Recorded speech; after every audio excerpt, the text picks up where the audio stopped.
अस्सलाम वालेकुम स्टूडेंट्स हम ninth class physics chapter 3 discuss कर रहे हैं और आज का हमारा टॉपिक है that is 3.3 frictions. Students frictions क्या होती है?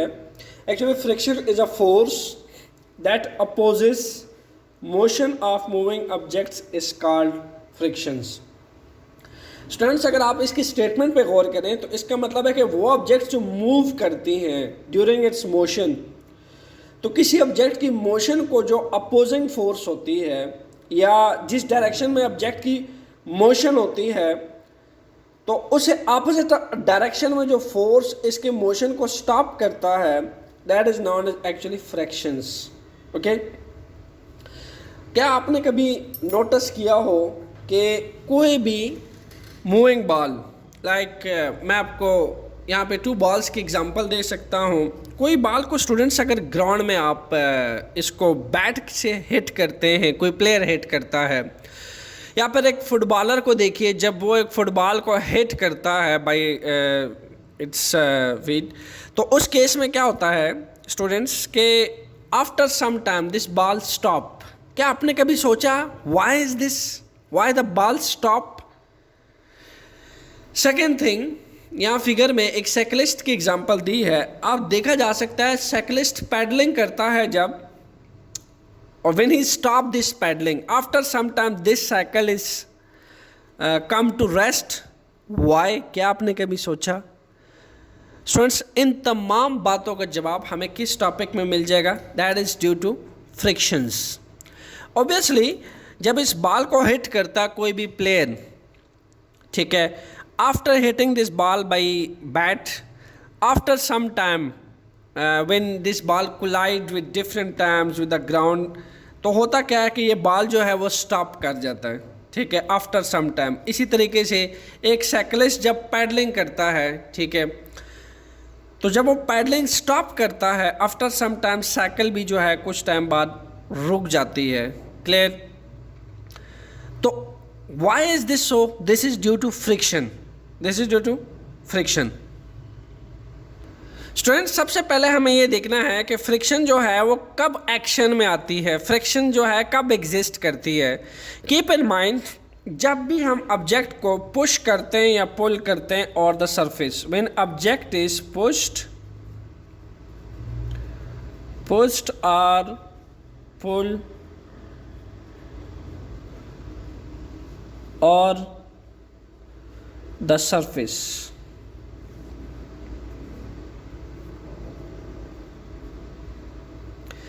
आप कोई भी फ्रैक्शन ले लें स्टूडेंट्स, उसमें 2 ही केस हो सकते हैं कि या ऑब्जेक्ट को आप पुश करें या पुल कर रहे हैं। तो ऑब्जेक्ट की जब पुशिंग एंड पुलिंग करते हैं आप, उसमें 2 सरफेसेस इन्वॉल्व होती हैं। एक वो सरफेस जिस पे ऑब्जेक्ट मूव कर रहा होता है, मोशन करता है, उस ऑब्जेक्ट की अपनी सरफेस।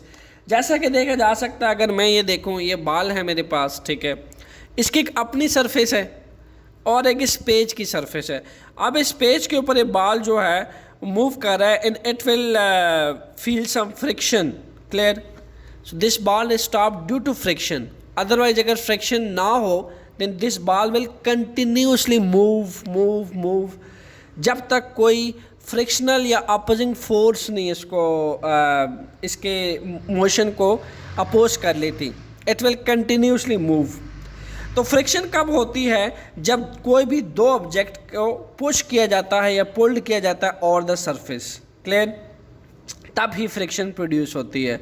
अगर हम सॉलिड के केस में देखें स्टूडेंट, तो सॉलिड के केस में फोर्स ऑफ फ्रिक्शंस 2 बॉडीज़ की किन फैक्टर्स पर डिपेंड करती है, जिनमें सबसे पहला फैक्टर है स्टूडेंट्स फैक्टर्स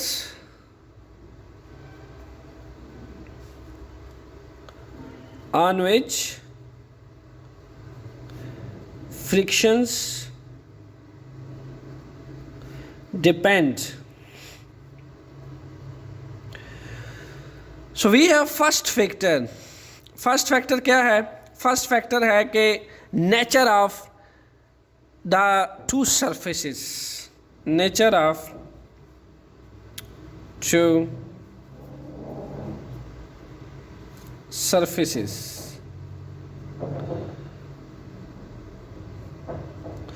स्टूडेंट, चूँकि सॉलिड जो है मटेरियल के लिहाज से डिफरेंट है, ठीक है, तो हर सॉलिड के मटेरियल की जो प्रॉपर्टी है वो डिफरेंट है। तो जब वो दोनों कांटेक्ट में आते हैं एक दूसरे के साथ, ठीक है, तो इन दैट केस उनका फ्रिक्शन जो है वो डिफरेंट होता है। कुछ सॉलिड में फ्रिक्शंस कम होगा, कुछ सॉलिड में फ्रिक्शन ज़्यादा होगा।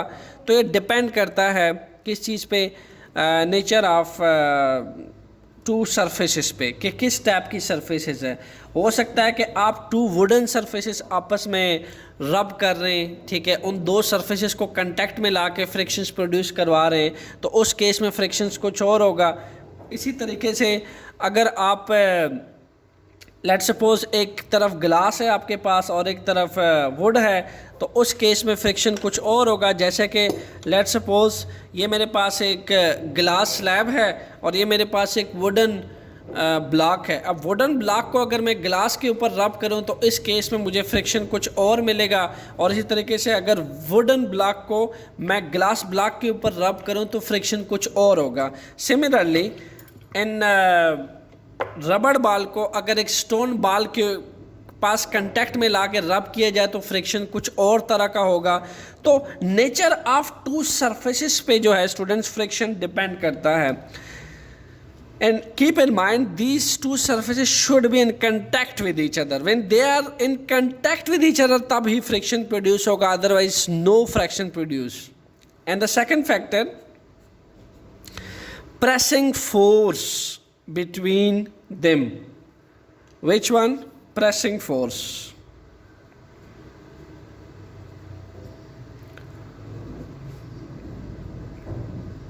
Pressing force between them. Students, pressing force को आप एक्सटर्नल फोर्स भी कह सकते हैं, वो फोर्स जो आप लगा रहे हैं बॉडी के ऊपर, ठीक है। जैसा कि इस साइकिलिस्ट को देखा जा सकता है, इनिशियली जब वो साइकिल चलाना शुरू करता है तो फ्रिक्शन जो है वो बहुत ज़्यादा होती है, ठीक है। एंटायर और रोड के दरमियान, एंटायर और रोड के बीच में जो कंटैक्ट सरफेस है, ठीक है, ये वाला जो कंटैक्ट सरफेस है, ये वाला, और इस टायर का ये वाला सरफेस जो है, इसमें अच्छी खासी फ्रिक्शन होती है। तो क्या होता है कि जितनी ज़्यादा ये साइकिलिस्ट प्रेसिंग फोर्स लगाएगा उतनी ज़्यादा जो है वो फ्रिक्शन प्रोड्यूस होगी। तो जितनी ज़्यादा प्रेसिंग फोर्स होगी स्टूडेंट्स, उतनी ही ज़्यादा फ्रिक्शन जो है वो बढ़ती है। इसी तरीके से अगर आप सरफेसेस की बात करें तो जितना एक सरफेस रफ़ होगा, जितना रफ़ सरफेस होगा, ठीक है, उतनी ही उसके अंदर ज़्यादा फ्रिक्शन प्रोड्यूस होगी, और जितना स्मूथ सरफेस होगा उसके अंदर उतनी ही कम फ्रिक्शन प्रोड्यूस होगी। Because flat surface, smooth surface overcome the frictions when two surfaces come in contact with each other, okay. In that case friction will produce in lesser amount. If the two surfaces are roughly, okay, in that sense क्या होगा कि friction जो है वो आपके पास ज़्यादा produce होगी। बिल्कुल यहाँ पे देखा जा सकता है, चूँकि एक ग्लास है, ठीक है, इसकी जो सरफेस है वेल पॉलिश्ड है, स्मूथ है। अब इस ग्लास के ऊपर अगर मैं एक वुडन ब्लॉक को रब करूं तो देखिएगा इजीली ये कांटेक्ट में आके मूव कर रहा है इसके ऊपर, ठीक है, इजीली मूव कर रहा है, ठीक है। अब अगर इस ग्लास ब्लॉक की जगह पे मैं कोई वुडन ब्लॉक ले लूं, ठीक है, ये भी वुड का बना हुआ ले लो, ग्लास का बना हुआ है, तो इन दैट केस क्या होगा, ये इतना इजीली मूव नहीं करेगा। बिकॉज ग्लास की जो सरफेस होती है, सॉरी वुडन सरफेस जो होती है वो स्टूडेंट रफ होती है, स्मूथ नहीं होती, उसके अंदर बहुत सारे रिजेस होते हैं, ठीक है, हेल्स एंड ग्रूव्स होते हैं वुडन पीस के अंदर, ठीक है। तो मैं जब सेकंड सरफेस भी वुड की लूँगा, in that case hills and groove दोनों सरफेसेस में पाएंगे और फ्रिक्शन जो है ज़्यादा मिलेगी मुझे, इन दैट सेंस। तो इस सेंस में हम ये कहते हैं कि जितने टू सरफेसेस रफ होंगी तो the more rough surfaces the more fraction it is, okay, and the more smooth surface it is and the less friction it is, clear.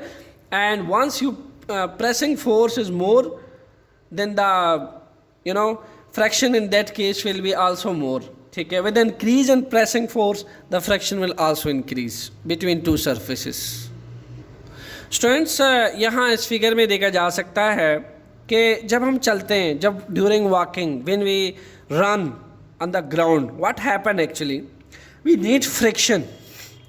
We need friction to push the ground backward. क्या होता है कि हम इन feet की help से ground को हम push करते हैं बैकवर्ड, ठीक है। ये जो फीट्स हैं इनकी हेल्प से ग्राउंड को पुश किया जाता है बैकवर्ड, ठीक है। एंड रिएक्शनली दिस फ्रिक्शन, जो फ्रिक्शन प्रोड्यूस होती है इस फीट में और ग्राउंड की फ्रिक्शन जो प्रोड्यूस होती है वो ग्राउंड हमें रिएक्शनली क्या करता है, न्यूटन थर्ड लॉ के अकॉर्डिंग हमें फॉरवर्ड मूव करवाता है, ठीक है। This friction between feet and ground help us to move continue our motion, clear. तो हम क्या करते हैं कि हम ड्यूरिंग वॉकिंग, हम रनिंग करते हुए हमें फ्रिक्शन की ज़रूरत पड़ती है ताकि हम फीट की हेल्प से ग्राउंड को बैकवर्ड मूव करवा सके और ख़ुद कहाँ जाए, फॉरवर्ड। आगे फॉरवर्ड मूव करने के लिए, फॉरवर्ड रनिंग करने के लिए हमें फ्रिक्शन की हेल्प से ग्राउंड को बैकवर्ड मूव करवाना पड़ता ताकि हम फॉरवर्ड जा सकें, ओके। और यहाँ पे भी student Newton third law obey होता है क्योंकि आप फीट की हेल्प से ग्राउंड पे बैकवर्ड फोर्स लगा रहे हैं, that is your action and ground will act force on you, you know, it will be a reaction of that ground on your feet और ये आपको फॉरवर्ड मूव करेगा, ठीक है। And this forward and backward both forces are equal in magnitude but they are opposite in direction because feet ground को पीछे को backward को पुश करता है एंड ग्राउंड रिएक्शनली इसको फॉरवर्ड को पुश करता है and we continuous our motion, but we need fraction. Most important बात यह है कि हमें फ्रैक्शन की ज़रूरत पड़ती है to push the ground backward. Students, मैंने एक वुडन ब्लॉक लिया हुआ है जिसकी एक वुडन सरफेसेस हैं, ठीक है। ये इसकी सरफेस है, ये इसकी सरफेस है। क्या आप सोचते हैं कि this surface is perfectly smooth? Student, the answer is no. No any surface is perfectly smooth. There are highly amount of ridges and hills in grooves on this surface, clear. हमारे पास कोई भी सरफेस, ये wooden block है students, बेशक ये glass block है, ठीक है। इवन के अगर ग्लास ब्लॉक का भी आप मैक्रोस्कोपिक व्यू लें तो ये भी इतना परफेक्टली स्मूथ नहीं होता 100%। इसमें भी हेल्स इन ग्रूव्स होते हैं, इसमें भी रेजेस होती हैं, ठीक है। तो कोई भी सरफेस जो है students, either it's a wooden block surface, either it's a glass block surface, no surface is perfectly smooth. हमारे पास बहुत सारी पिट्स एंड बम्प्स होती हैं जो कि अंडर द माइक्रोस्कोपिक व्यू देखी जा सकती हैं। अगर मैं इसी ब्लॉक की सरफेस को, जिस वक्त आंखों में मुझे नज़र आ रहा है कि यार ये तो कितना फ्लैट है, कितना स्मूथ है, ठीक है, लेकिन अगर इसका मैं माइक्रोस्कोपिक व्यू लूँ तो there will be a lot of pits and bumps नज़र आएंगी माइक्रोस्कोपिक व्यू में मुझे इस सरफेस के ऊपर, ठीक है। स्टूडेंट्स, बिल्कुल ऐसे ही एक फिगर में मैंने शो किया हुआ है, दो ब्लॉक है, एक छोटा ब्लॉक है, एक इस जैसा बड़ा ब्लॉक है, दोनों को मैंने कांटेक्ट में लाया, ठीक है। तो मैं क्या करता हूँ कि दोनों पॉलिश्ड सरफेसेस हैं, ये भी एक पॉलिश्ड सरफेस है एंड अदर मैंने एक पॉलिश्ड सरफेस ले ली, ठीक है, जो कि वुड की बनी है। तो होता क्या है कि इन दोनों पॉलिश्ड सरफेस का जब मैं एक माइक्रोस्कोपिक व्यू लेता हूँ students, this is the microscopic view of this two polish surface, ठीक है। तो मुझे नज़र आता है कि ये जो सरफेस है, जो ये आप इस ब्लॉक को ले लें जो कि आपको शायद इस टाइम नज़र आ रहा हो कि बिल्कुल स्मूथ है, बट माइक्रोस्कोपिक व्यू बताता है कि इसमें बहुत सारे बम्प्स हैं, ठीक है, पिट्स हैं, लाइक दैट। इसी तरीके से स्टूडेंट्स कि जब आप इसको सेकंड सरफेस, ये जो सेकंड सरफेस ब्लॉक आपने इसके ऊपर रखा हुआ है, सेकंड सरफेस ब्लॉक्स के अंदर भी हेल्स एंड ग्रूव्स हैं, पिट्स एंड बम्प्स हैं, ठीक है, लाइक दैट। बहुत सारी रफनेस है इस तरह से।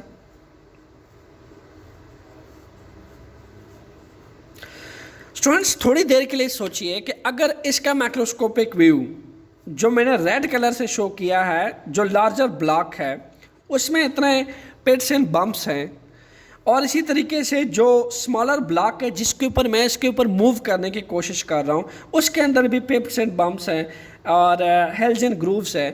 तो ये दोनों एक दूसरे के अंदर ऐसे फिक्स हो जाते हैं, या यूँ कह लीजिए ऐसे एंटेगल हो जाते हैं, entangle, with each other. Entangling क्या कहते हैं उसको आपने समझना है। Entangle with each other mean student, अगर मैं कहूँ इतने हेल्स एंड ग्रूव्स है और आप एक फिंगर कंप्लीटली फिक्स कर दें दूसरे फिंगर के तरफ, तो आप कैसे इस हार्ट को मूव करने की कोशिश कर रहे हैं, but you can't move this left hand toward the right side, because ये जो बम्प्स एंड पिट्स एंड बम्प्स है, हेल्स एंड ग्रूव्स है, ये आपके मोशन को स्टॉप कर रहे हैं। तो क्लियरली ऐसे ही इन दोनों के पिट्स एंड बम्प्स एक दूसरे के अंदर एंटेगल हो जाते हैं, ठीक है। जब ये एंटेगल्स हो जाते हैं तो इसको हम कहते हैं cold welds. These are known as entangling of the two rough surfaces. This pits and bumps जब एंटेगल होते हैं एक दूसरे में तो इसको कहा जाता है कोल्ड वेल्स।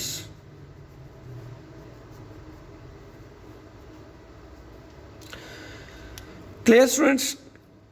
होता क्या है कि इनिशियली जब हम इसको मूव करते हैं तो ये मूव नहीं करता, ठीक है, बिकॉज ये कोल्ड वेल्स इसकी मोशन को स्टॉप कर देते हैं, एंटेगल कर देते हैं।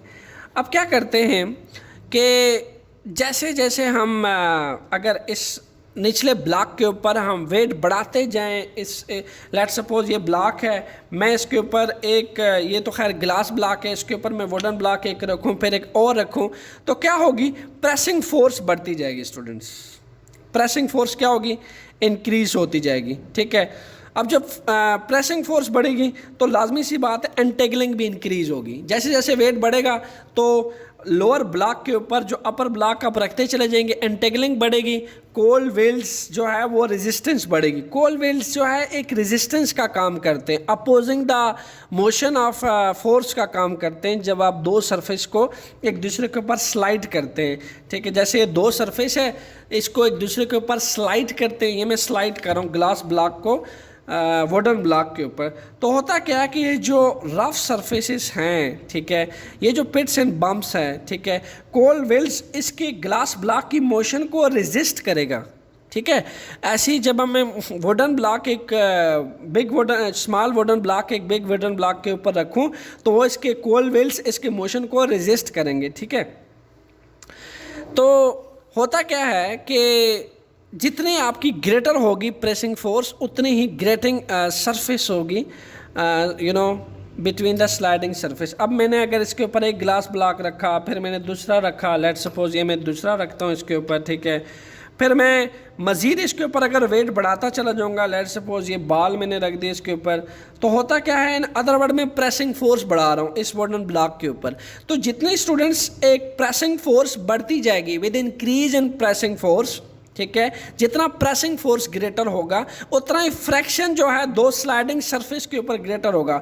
अब अगर मैं इसके ऊपर स्लाइड करवाऊँ, ठीक है, ये तो ग्लास ब्लॉक है, चूंकि इसका सरफेस स्मूथ है, अगर मैं दूसरा भी वुडन ब्लॉक ले लूँ तो it will be very hard for me to move these wooden weights on that block in the lower block, ठीक है। दो स्लाइडिंग सरफेसेस के दरमियान बहुत ज़्यादा फ्रिक्शन बढ़ जाता है जब हम वेट बढ़ाते चले जाते हैं, क्योंकि प्रेसिंग फोर्स बढ़ती है, तो प्रेसिंग फोर्स के बढ़ने से फ्रिक्शन जो है दो स्लाइडिंग सरफेसेस के बीच में बढ़ता है। तो हमारे पास कैसा रिलेशन है स्टूडेंट्स, हमारे हम ये कह सकते हैं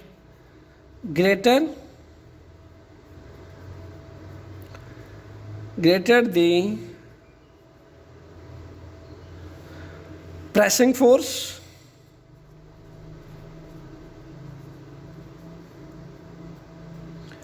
प्रेसिंग फोर्स को बढ़ाने से क्या बढ़ रहा है स्टूडेंट्स, ऑब्वियसली फ्रिक्शन बढ़ रहा है। ग्रेटर विल फ्रिक्शन, क्लियर, जितनी प्रेसिंग फोर्स बढ़ेगी उतनी फ्रिक्शन बढ़ेगी। किसके दरमियान, टू सरफेसेस के दरमियान, क्योंकि फ्रिक्शन कब होती है, जब दो सरफेसेस एक दूसरे के कांटेक्ट में आती हैं, ठीक है। सेकंड एग्जांपल मैंने आपको ये दी थी कि अगर दो सरफेसेस स्मूथ हो, ठीक है, जितनी दो सरफेसेस स्मूथ होगी तो उतनी उसमें फ्रिक्शन कम होगी। You can easily the upper triangular block on this rectangular block surface. Look at that. I can easily move the block between two surfaces. This glass block, ठीक है. But अगर मैं एक वुडन ब्लॉक ले लूँ और glass block ले लूँ, शायद may be it will B little bit hard for me to move that block on this wooden surface because wooden surfaces में hells and grooves, pits and bumps ज़्यादा होते हैं, तो हमारे लिए मुश्किल होता है उसको मूव करना. इसी तरह अगर वुडन सरफेस को वुडन सरफेस के ऊपर मूव करवाऊँ तो इन दैट केस फिर भी पिट्स एंड बम्प्स होते हैं. माइक्रोस्कोपिक व्यू में हमने देखा कि ऐसे पिट्स एंड बम्प्स होते हैं जो एंटेगल कर लेते हैं एक दूसरे के अंदर. जो एंटेगलिंग के बाद जो कोल वेल्स जिसमें प्रोड्यूस होते हैं, इसको कोल वेल्स कहते हैं. उसके बाद जो है दोनों को मूव करना हार्ड होता है, मुश्किल होता है हमारे लिए. स्टूडेंट, जैसा कि इस फिगर में देखा जा सकता है कि फ्रिक्शन जो है जब इक्वल होती है अप्लाइड फोर्स की, जितनी फोर्स हम अप्लाई करते हैं फ्रिक्शन जो है उसकी इक्वल होती है. एंड दैट केस क्या होता है कि ऑब्जेक्ट रेस्ट पे होता है. लेकिन जैसे जैसे हम फोर्स अप्लाई करते हैं, लेट्स सपोज आप इसकी एग्जांपल ले लें, जैसे जैसे हम फोर्स अप्लाई करते हैं, ठीक है, तो होता क्या है कि फ्रिक्शन जो है वो बढ़ती चली जाती है. Obviously with increase in force applied force friction will also become increase. Clear? Because दो सरफेसेस, ये सरफेस, ठीक है, ये वाली सरफेस जब कांटेक्ट में आती है इस सरफेस के साथ तो ऑब्वियसली फ्रिक्शन फोर्स बढ़ जाती है. ठीक है, तो जब फ्रिक्शन फोर्स इंक्रीज करती है, इन दैट केस हम एक फ्रिक्शन को सर्टेन मैक्सिमम वैल्यू तक इंक्रीज होती है. ऐसा नहीं है स्टूडेंट्स के इनफाइनाइट वैल्यू तक फ्रिक्शन वैल्यू जो है वो इंक्रीज हो सकती है, बल्कि एक सर्टेन लिमिट होती है फ्रिक्शन की, ठीक है, कि जिस लिमिट तक वो फ्रिक्शन वैल्यू इंक्रीज हो सकती है. और स्टूडेंट ऐसे लिमिटिंग वैल्यू को हम कहते हैं limiting friction. This is known as limiting friction. Simply मैं दोबारा रिपीट कर दूं कि जब आप ऑब्जेक्ट को इनिशियली मूव करवाते हैं विद इंक्रीज इन फोर्स, ये फ्रिक्शन बढ़ती है टू सरफेसेस के दरमियान. अब होता क्या है कि ये जो फ्रिक्शन टू सरफेसेस के दरमियान बढ़ रही है, ये किसी ख़ास लिमिट तक इंक्रीज़ होगी. ऐसा नहीं है कि बढ़ती चली जाएगी फिर तो ऑब्जेक्ट मूव नहीं कर सकेगा, बल्कि उस फ्रिक्शन का एक ब्रेकिंग पॉइंट होता है.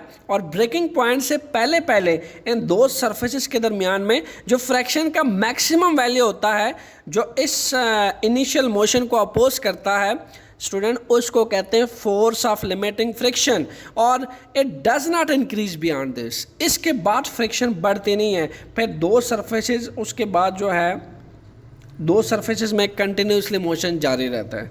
क्लियर? तो this is known as limiting friction.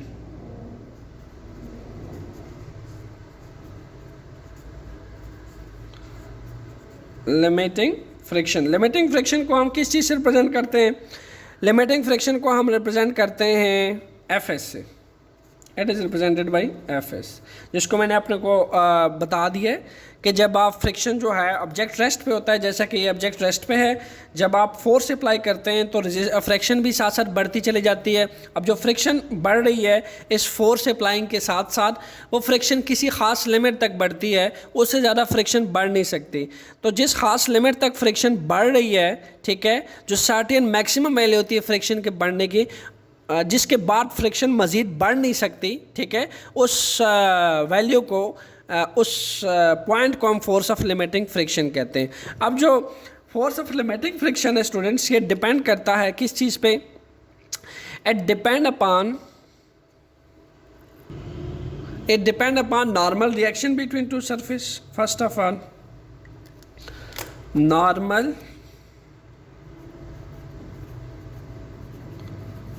normal reaction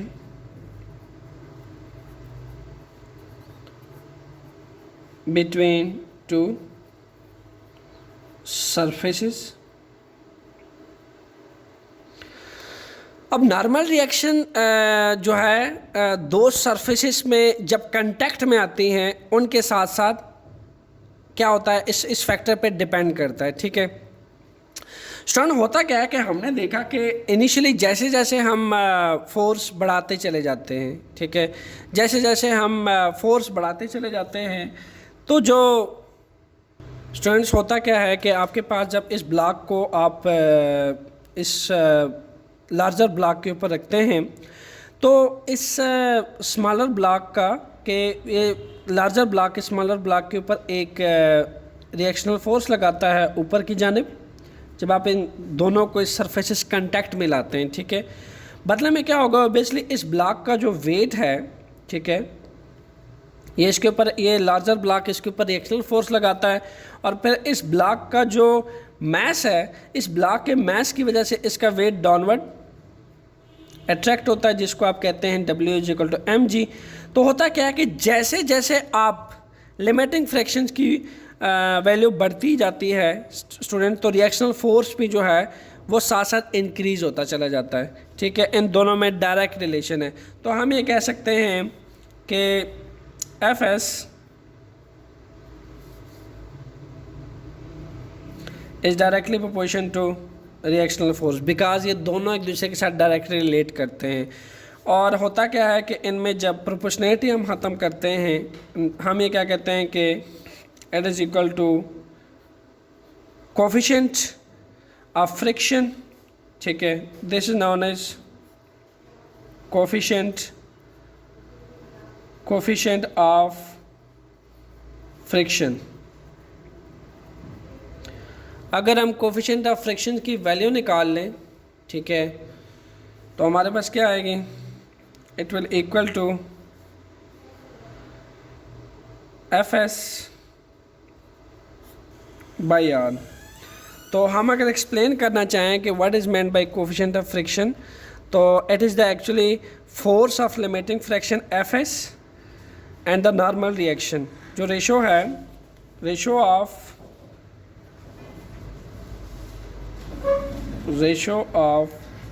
force of limiting friction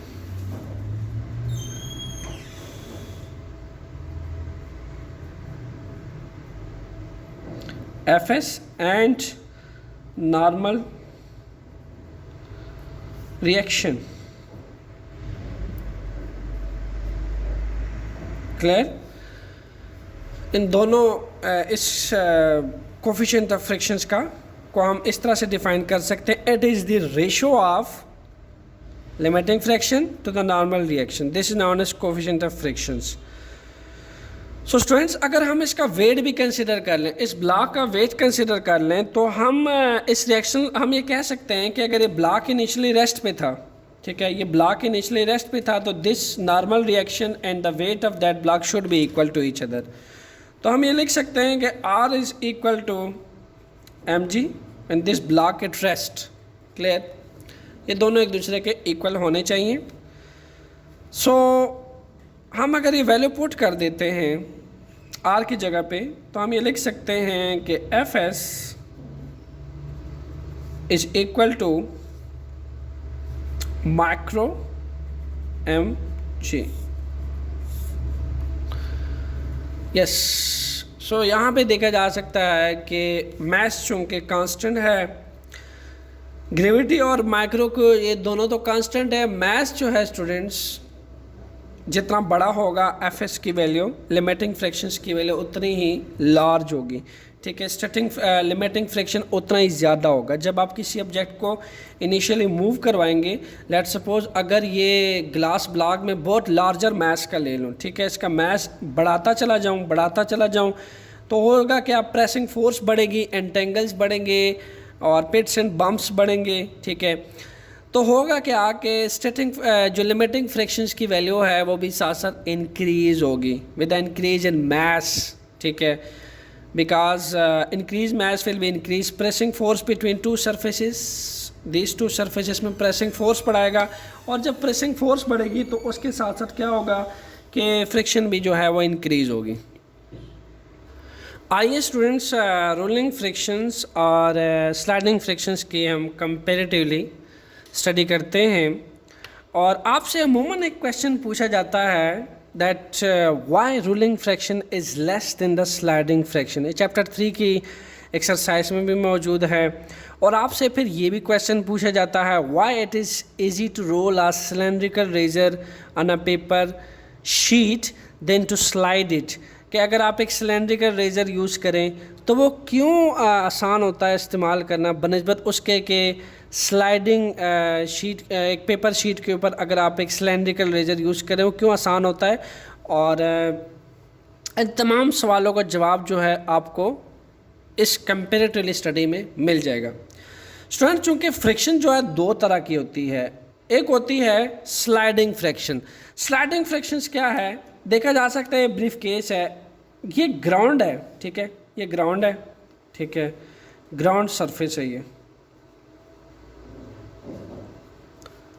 this is the ground surface, और एक सरफेस है जो आपको नजर आ रही, जो इस ब्रीफ केस की बॉटम सरफेस है, ठीक है, इसका जो बॉटम साइड है। तो देयर आर टू सरफेसेस, एक ये सरफेस है, ठीक है, ब्रीफ केस की बॉटम सरफेस है, एक ग्राउंड की सरफेस है, ठीक है, बिल्कुल ऐसी जैसे अगर मैं आपको एग्जांपल दूं, ये इसकी बॉटम सरफेस है इस ग्लास की, ठीक है, और एक पेज की सरफेस है, मैं इसके ऊपर इसको स्लाइड कर रहा हूँ, ठीक है, this is known as sliding. इसी तरीके से अगर एक ब्रीफ केस को लिया जाए तो ब्रीफ केस को कि जो बॉटम सरफेस है उसको जब इस ग्राउंड सरफेस के ऊपर दोनों सरफेसेस को स्लाइड करवाया जाता है, then this is known as sliding friction, this is known as sliding friction. Student, देखा गया है कि जब दो surfaces during sliding over each other एक दूसरे के साथ कांटेक्ट में आती हैं, तो आप ये देखिए कि कितना ज़्यादा इस ब्रीफ केस का जो बॉटम सरफेस है इन्वॉल्व है इस ग्राउंड के सरफेस के साथ कांटेक्ट में है, ठीक है, बहुत ज़्यादा बॉटम सरफेस जो है एरिया जो है इन्वॉल्व है ड्यूरिंग स्लाइडिंग, ठीक है। अब बात करते हैं अगर इसी ब्रीफ केस का, क्या हम सिलेंड्रिकल व्हील लगा दें इसके नीचे, ठीक है, ऐसे एक सिलेंड्रिकल व्हील लगा दें, what will happen now, look at that the figure 2। यहाँ हमने स्टूडेंट्स लगा दिए सिलेंड्रिकल व्हील। अब होगा क्या कि इन सिलेंड्रिकल व्हील की जो सरफेस है, ये बॉटम सरफेस है, it will be roll now, it will not slide, these two surfaces will be roll over each other, ठीक है। When two surfaces rolled over each other, then this type of friction is known as, produced between surfaces known as rolling friction. When two surfaces slide over each other, in the first case, ठीक है, then this type of friction produced in that case is sliding friction. In that case, these two surfaces roll over each other. In that case, we can see that we need very less force to push it, less force needed,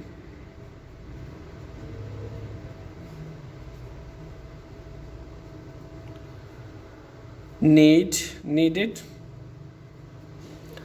to overcome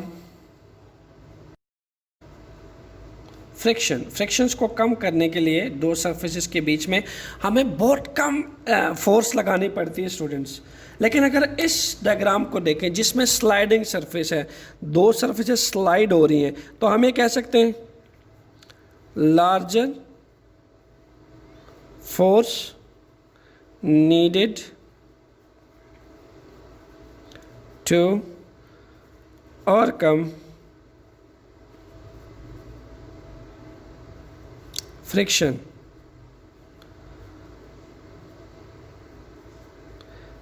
याद रहे आपको, ये जो figure 1 है ये आपको sliding friction के बारे में बता रहे हैं, फिगर 2 है ये आपको रोलिंग फ्रिक्शन के बारे में बता रहे हैं।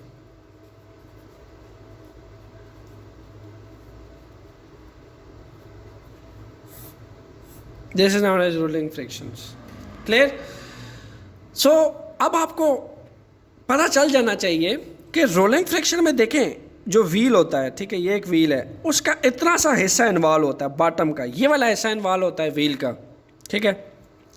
बाकी पार्ट ऑफ द व्हील जो है वो कांटेक्ट में नहीं होता ग्राउंड के साथ, ठीक है। Only this part will be contact in that ground, और जो पार्ट ग्राउंड के साथ कंटेक्ट होगा सिर्फ वहाँ फ्रिक्शन पाई जाएगी, ठीक है, यानी बाकी पार्ट में कहीं भी फ्रिक्शन नहीं है। इसलिए we need less force need to overcome friction. Friction को कम करने के लिए हमें बहुत कम फोर्स चाहिए होती है। जबकि यहाँ देखा जा सकता है larger area in contact with the ground, more the area in contact with the ground, more will be the opposing force, mean more will be the friction, more will be the friction to oppose the motion of this briefcase. Clear? इसलिए जब हमने 25 kg के 2 brief case दिए तो जिसके साथ cylindrical wheel लगा हुआ है, it is very easy to move that cylindrical briefcase is compare to this sliding surface briefcase. Students, देखा जाए तो व्हील जो है that is one of the most important invention in the history of mankind. तो because जब wheel जो है जिस टाइम इन्वेंट हुआ उसने बहुत सारे चीज़ों को जो है आसान कर दिया। यानी इंसान ने ये समझ लिया कि बहुत इजी है किसी भी चीज़ को रोल करके मूव करके लेके जाना बनिस्बत उसके कि उसको स्लाइड करके ले जाया जाए। बिल्कुल ऐसे ही कि अगर एक ब्रीफ केस के नीचे अगर सिलेंड्रिकल व्हील लगा दिए जाएँ तो बहुत आसानी से उस ब्रीफ केस को मूव किया जा सकता है बनिस्बत उसके कि उसको स्लाइड करवाया जाए ग्राउंड के ऊपर।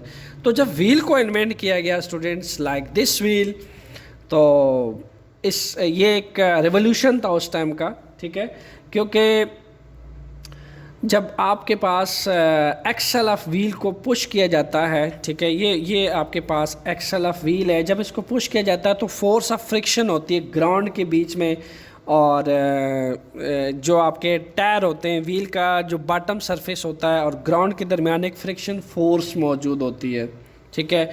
जब इन दोनों को हम कांटेक्ट में रखते हैं तो होता क्या है कि फ्रिक्शन फोर्स जो है आप एक्सल के ऊपर इस डायरेक्शन में फोर्स लगा रहे हैं, जो ग्राउंड है व्हील के ऊपर इस डायरेक्शन में फोर्स लगाता है। लेकिन देखा जाए तो जब ये एरिया जो है ये एरिया कांटेक्ट में होता है ग्राउंड के साथ तो इतना एरिया पे फ्रिक्शन नहीं लग रही होती, ठीक है। रेस्ट ऑफ एरिया जितना भी है रिमेनिंग एरिया इस पे फ्रिक्शन नहीं लग रही होती, बल्कि जो एरिया कांटेक्ट में होता है सिर्फ उस पर फ्रिक्शन लग रही होती है। दैट्स वाई हम अमूमन ये कह रहे होते हैं कि rolling friction is much much smaller than sliding friction.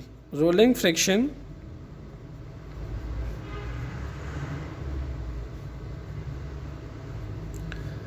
is much smaller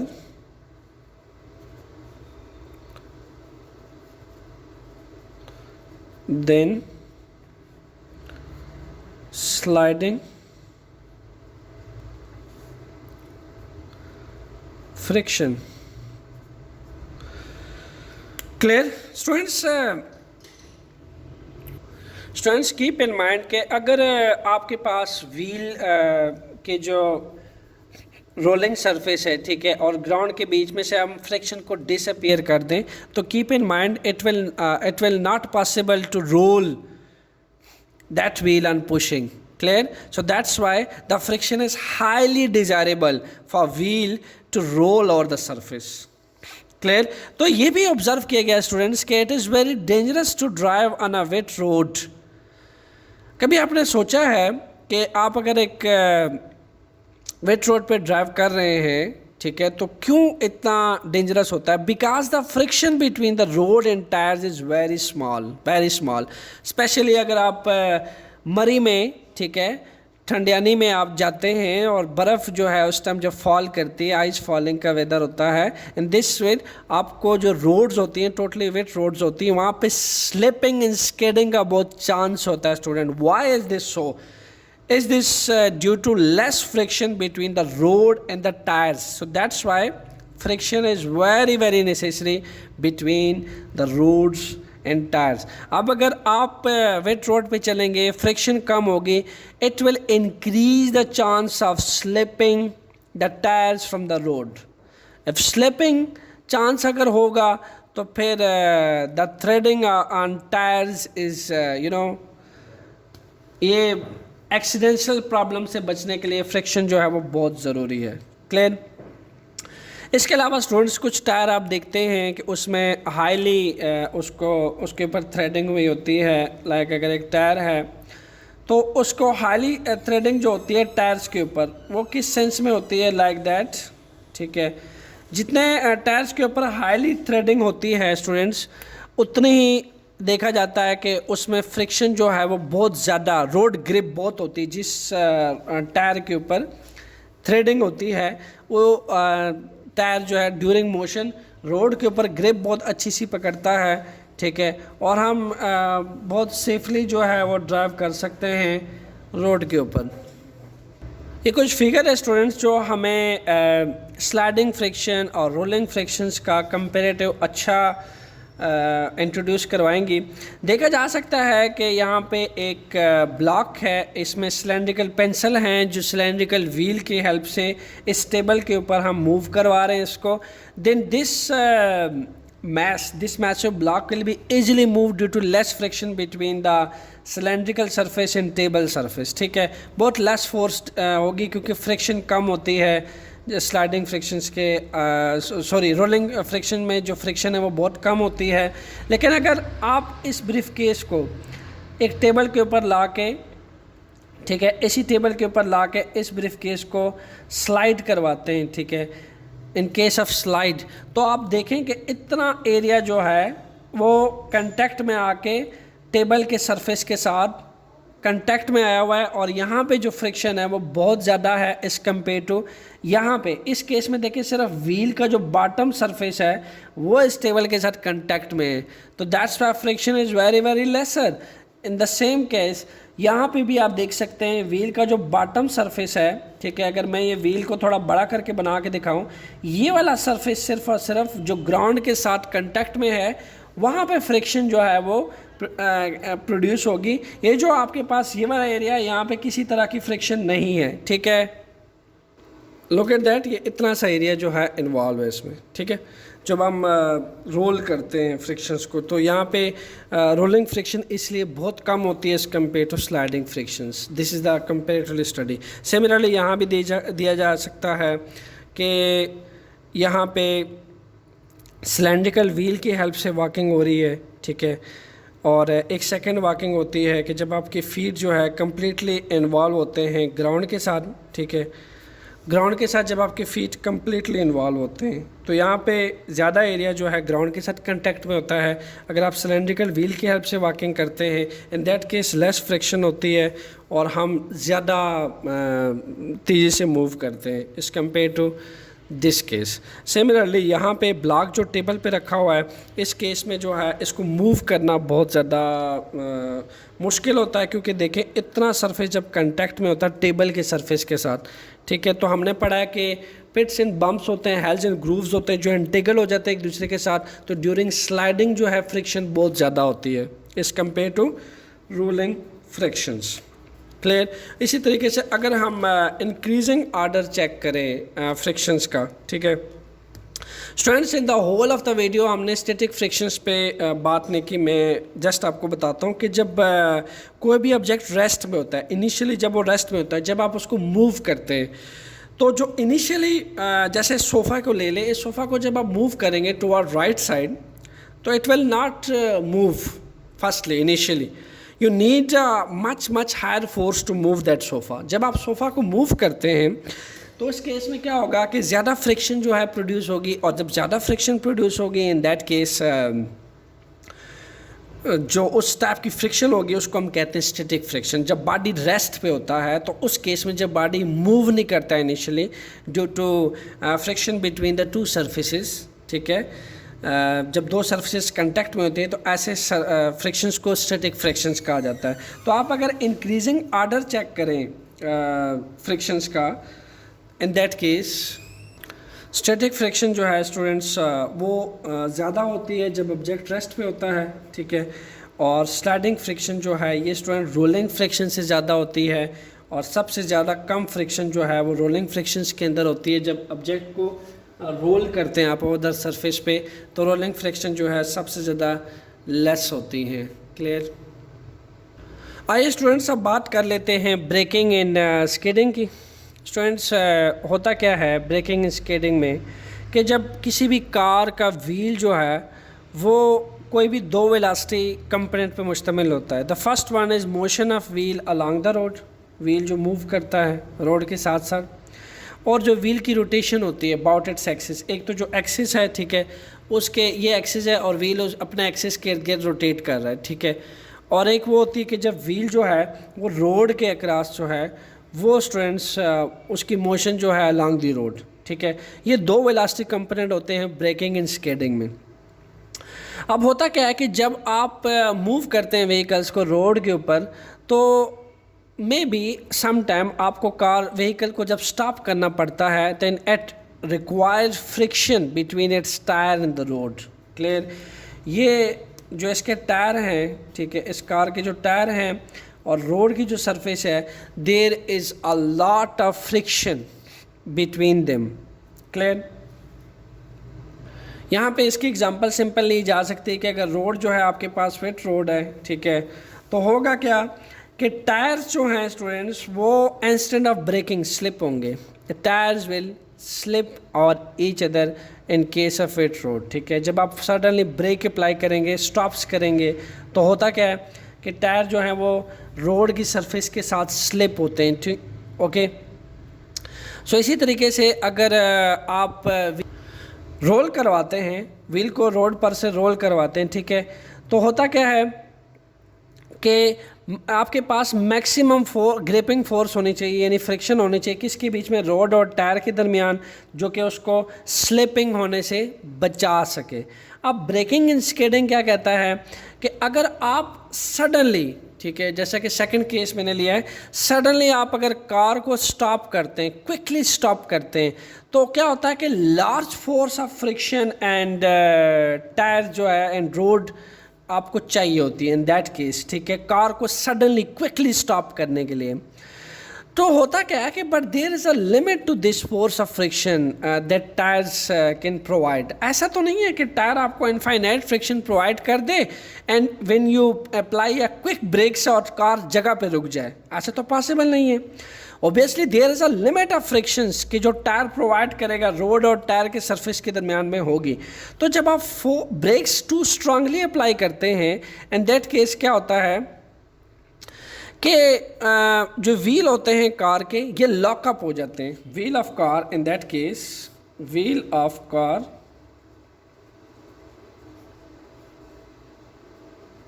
lockup. So जब व्हील ऑफ कार लॉकअप होते हैं, यानी स्टॉप टर्निंग, इसको आप कह सकते हैं stop turning,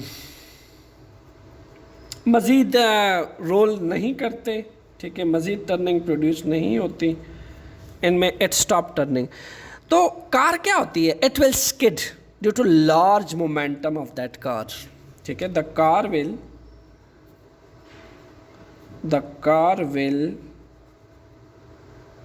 skid due to large momentum of car। Clear? So इसीलिए तो होगा क्या कि ये अपने डायरेक्शनल कंट्रोल को लूज़ कर देगा and maybe it cause any accidental problem. तो होता क्या है कि ऐसे केस में स्किडिंग के चांस को रिड्यूस करने के लिए आपको क्या चाहिए होता है, it is advisable not to apply brakes too hard, because when you apply brakes too hard it will lock up the rolling motion of the wheel। Rolling motion of the wheel जब lockup होगा high speed के ऊपर, जब आप break apply करेंगे तो होगा क्या कि एक कार का एक मोमेंटम होता है, ठीक है, वो किसी ख़ास मैस एंड वेलोसिटी के साथ मूव करता है। तो हाईली मोमेंटम की वजह से it will skid, okay, and during its skidding, ठीक है, it may cause an accidental problem, so it is unsafe to drive a vehicle with the one way और टायर्स, ओके। देखा जा सकता है स्टूडेंट जो थ्रेडिंग होती है टायर्स के ऊपर, वो हमें गुड रोड ग्रिप प्रोवाइड करती है जितनी भी थ्रेडिंग्स होती हैं, ठीक है। जाहिर सी बात है अगर आप हेल्स एंड ग्रूव्स बम्प्स से कि पहले ही रखेंगे टायर्स के अंदर और इस तरह की थ्रेडिंग रखेंगे टायर्स के अंदर, तो जब आप ब्रेक से अप्लाई करेंगे, ठीक है, तो ये रोड सरफेस के साथ इंटेगल होने में हेल्प करेगा, ज़्यादा फ्रिक्शन प्रोड्यूस करेगा, और ज़्यादा फ्रिक्शन जब प्रोड्यूस होगी तो रोड ग्रिप जो है टायर्स के साथ साथ अच्छी आएगी, और ड्यूरिंग मोशन जो है आपको लिए बहुत आसानी होगी। सेकेंडली मैंने दो तरह के शूज़ लिए हैं, ठीक है। एक शूज़ है स्टूडेंट जो फ्लैट सरफेस है, जिसकी स्मूथ सरफेस है, ठीक है। एक शूज़ है स्मूथ सरफेस शूज़ है, ठीक है, और एक सरफेस है जिसकी रफ़ सरफेस है, ठीक है, रफ़ सरफेस। स्टूडेंट्स आपने कमेंट करके मुझे बताना है शूज़ ए इसको आप शूज़ ए कह दें, इसको आप शूज़ बी कह दें, विच शूज़ ऑफ़र लेस फ्रैक्शंस, और इसी तरीके से आपने मुझे ये आंसर देना है which shoes is better for walking on dry track. First question is which shoes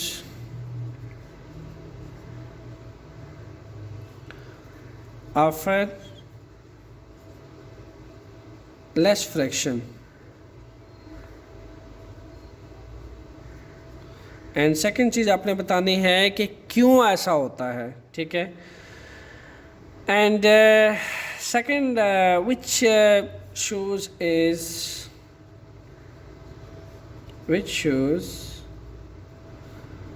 is better for jogging.